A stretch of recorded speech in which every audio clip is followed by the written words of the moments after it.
নমস্কার বন্ধুরা।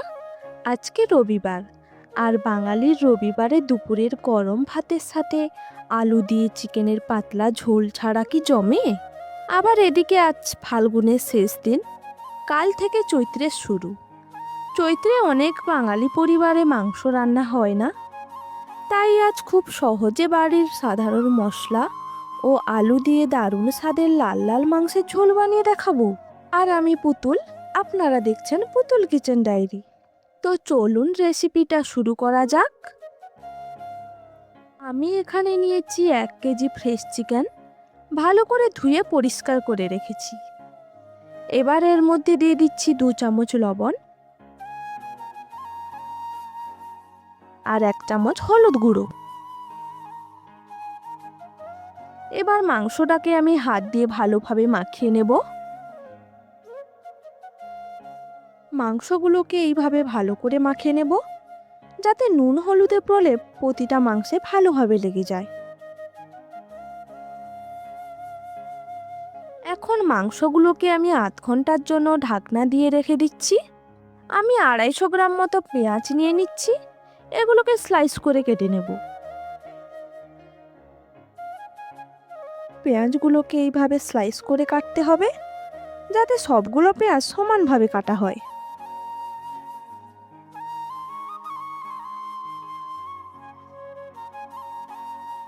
আর মিডিয়াম সাইজের টমেটো নিয়ে নিয়েছি, এগুলোকেও ছোট ছোট পিস করে কেটে নেব।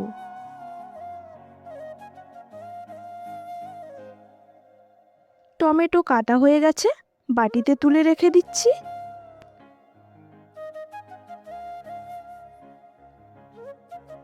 এখানে আমি 300 গ্রাম মতো আলু ছাড়িয়ে ধুয়ে রেখেছি। এবার এগুলোকে আমি হাফ হাফ করে কেটে নিচ্ছি। এবার এই আলুগুলোকে একটি বাটিতে তুলে রাখছি। এবার এই 1 কেজি মাংস রান্নার জন্য কড়াইতে আমি 100 গ্রাম মতো সরষে তেল নিয়ে নিচ্ছি। তেল গরম হলে এই কয়েকটা গরম মশলাগুলো গরম তেলের মধ্যে দিয়ে দেব। এরপর এই চেরা কাঁচা লঙ্কাগুলো গরম তেলের মধ্যে দিয়ে দেব।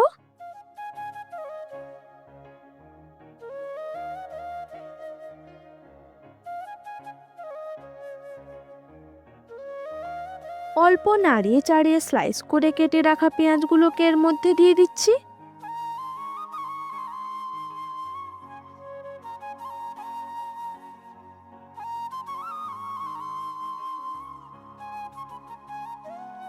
এবার গ্যাসের ফ্লেমটা হাই করে পেঁয়াজগুলোকে 3 থেকে 4 মিনিট ভালোভাবে নাড়িয়ে চাড়িয়ে রাখবো। বন্ধুরা, এইভাবে নাড়িয়ে চাড়িয়ে রাখলে সবগুলো পেঁয়াজ সমানভাবে কুক হয়ে যাবে।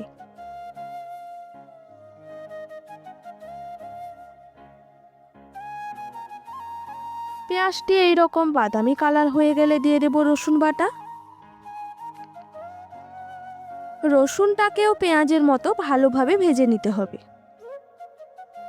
দেখুন বন্ধুরা, পেঁয়াজের সঙ্গে রসুনটাকেও ভালো করে ভেজে নিয়েছি। এবার গ্যাসের ফ্লেমটা লো রেখে মশলাগুলো এক এক করে দিয়ে দেব। প্রথমে 1 চামচ হলুদ গুঁড়ো, 1 চামচ লঙ্কা গুঁড়ো, 1 চামচ কাশ্মীরি লঙ্কার গুঁড়ো। এই পর্যন্ত দিয়ে মশলাগুলো সামান্য নাড়িয়ে চাড়িয়ে নেব।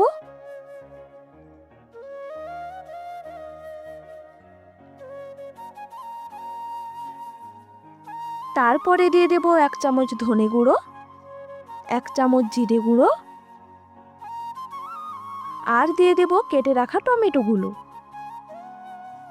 ওপর থেকে ছড়িয়ে দেব 2 চামচ লবণ। এবার টমেটোগুলোকে আমাদের ততক্ষণ নাড়িয়ে চাড়িয়ে রাখতে হবে যতক্ষণ না টমেটোটা মশলার সঙ্গে মেল্ট হয়ে যায়।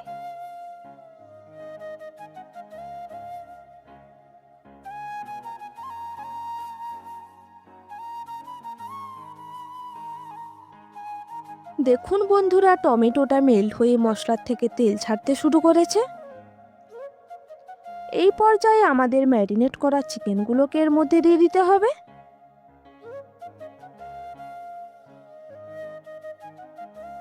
অল্প নাড়িয়ে চাড়িয়ে এরপর কেটে রাখা আলুগুলোকে এর মধ্যে ঢেলে দেব।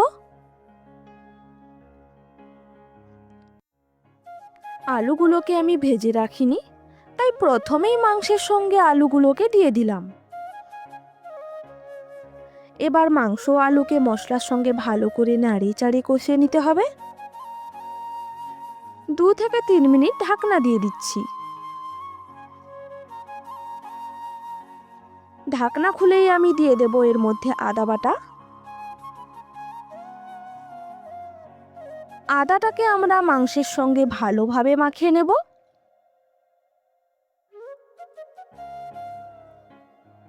গ্যাসের ফ্লেমটা হাই করে 5 মিনিট ঢাকনা দিয়ে দেব।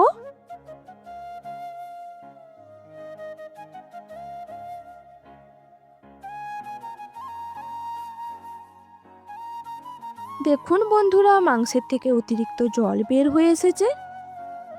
এবার ভালো করে নাড়িয়ে চাড়িয়ে এক্সট্রা জলটা আমাদের শুকিয়ে নিতে হবে।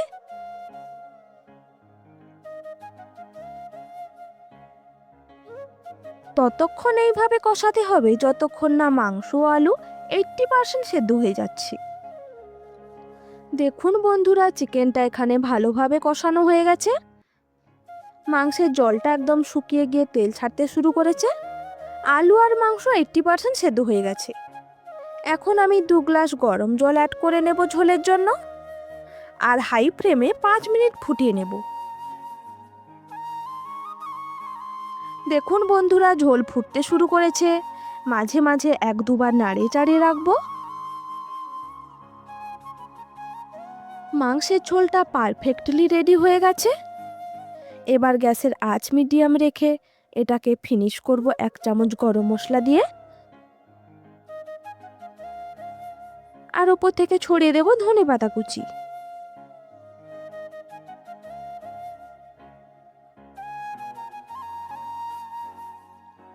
এবার ঢাকনা দিয়ে গ্যাসটা অফ করে দেব।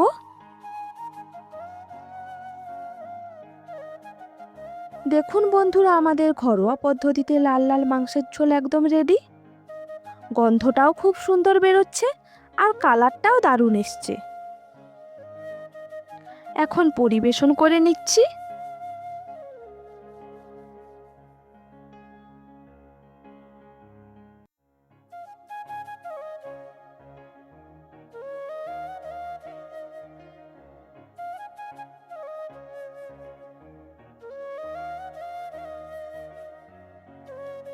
ফাল্গুনের শেষের এই রবিবারে লাল লাল মাংসের ঝোল, তার সাথে গরম গরম ভাতের সঙ্গে তা কী যে ভালো লাগে। দেখুন গ্রেভির টেক্সচার হয়েছে সুন্দর, আর এটা খেতেও হয়েছে অসাধারণ। বন্ধুরা, আপনাদের কেমন লাগলো অবশ্যই কমেন্টে জানাতে ভুলবেন না। আর ভিডিওটি ভালো লাগলে লাইক শেয়ার করবেন, আর চ্যানেলটি অবশ্যই সাবস্ক্রাইব করে পাশে থাকা বেল আইকনটি প্রেস করে দেবেন, যাতে আমার প্রতিটি রান্নার আপডেট সর্বপ্রথম আপনার কাছে পৌঁছে যেতে পারে। ততক্ষণে সবাই ভালো থাকবেন, সুস্থ থাকবেন। দেখা হবে পরের এপিসোডে। Bye bye.